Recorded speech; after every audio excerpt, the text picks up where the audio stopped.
అడోలెసెన్స్, యవ్వన దశ. వ్యక్తి జీవితంలో ఇది రెండవ దశ. ఒక వ్యక్తి తన మొదటి దశలో కుటుంబం, సమాజం మరియు విద్య గురించి విషయాలను నేర్చుకుని ఈ యవ్వన దశలోకి ప్రవేశిస్తారు. ఈ యవ్వన దశ ఒక వ్యక్తి జీవితంలో 19 నుండి 30 సంవత్సరాల మధ్య ఉంటుంది.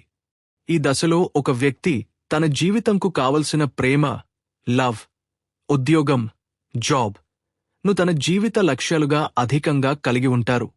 వీటి ద్వారా తన జీవితంకు కావలసిన విషయాలను తెలుసుకుంటూ తన లక్ష్యాలను చేరుకోవడానికి కృషి చేస్తుంటాడు.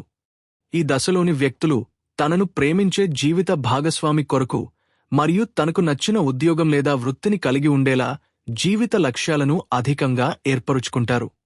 ఉదాహరణ: ప్రేమ, ఉద్యోగం అనే లక్ష్యాలను చేరుకోవడానికి కేశవ్ నంద్ వయస్సు 21 సంవత్సరాలు, డిగ్రీని పూర్తి చేసి తనకు నచ్చిన ఉద్యోగం కోసం ప్రయత్నిస్తూ తనకు నచ్చిన వ్యక్తిని జీవిత భాగస్వామిగా పొందాలనే లక్ష్యాలను కలిగి ఉన్నాడు.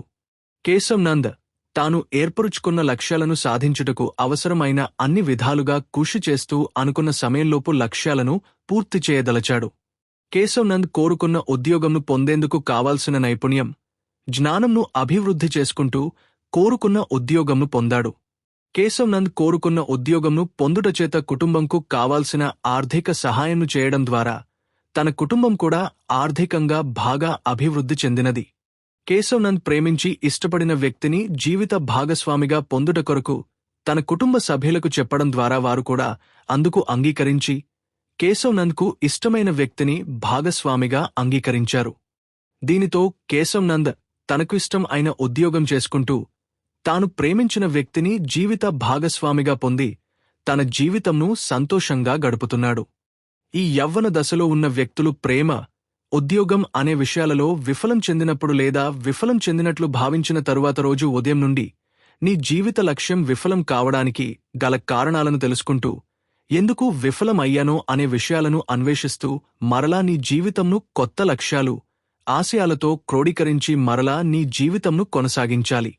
ఉదాహరణ: ప్రేమ, ఉద్యోగంలో విఫలం అయిన తరువాత జరిగే విషయాలపై. కేశవ్ నంద్ స్నేహితుడు శేఖర్ నంద్, ఇతను కూడా కేశవ్ నంద్ లాగా నచ్చిన ఉద్యోగం, ఇష్టపడిన వ్యక్తిని జీవిత భాగస్వామిగా పొందాలనే లక్ష్యాలను కలిగి ఉన్నాడు. కానీ శేఖర్ నంద్ కోరుకున్న ఉద్యోగంను పొందుటకు తన కుటుంబ సభ్యులు అన్ని విధాలుగా సహకరించి అందుకు అవసరమైన నైపుణ్యం, జ్ఞానంను పొందుటకు కావాల్సిన ఆర్థిక సహాయం కూడా చేస్తారు. కానీ శేఖర్ నంద్ అనుకున్న లక్ష్యం, ఆశయంకు తగినంత కృషి చేయక నిర్లక్ష్యం చేయడం చేత కావాల్సిన నైపుణ్యంను, జ్ఞానం లేని కారణంగా అతను కోరుకున్న ఉద్యోగంను సాధించటంలో విఫలం చెందాడు. దీనితో శేఖర్ నంద్ కుటుంబ సభ్యులు కూడా శేఖర్ నంద్కు సహకరించని కారణంగా అతను ప్రేమించిన వ్యక్తిని జీవిత భాగస్వామిగా పొందటంలో కూడా విఫలం చెంది తనకు ఇష్టం లేని జీవిత భాగస్వామితో ఇష్టం లేని ఉద్యోగం చేసుకుంటూ తన జీవితంను కొనసాగిస్తున్నాడు. कशी कशी टीव्ही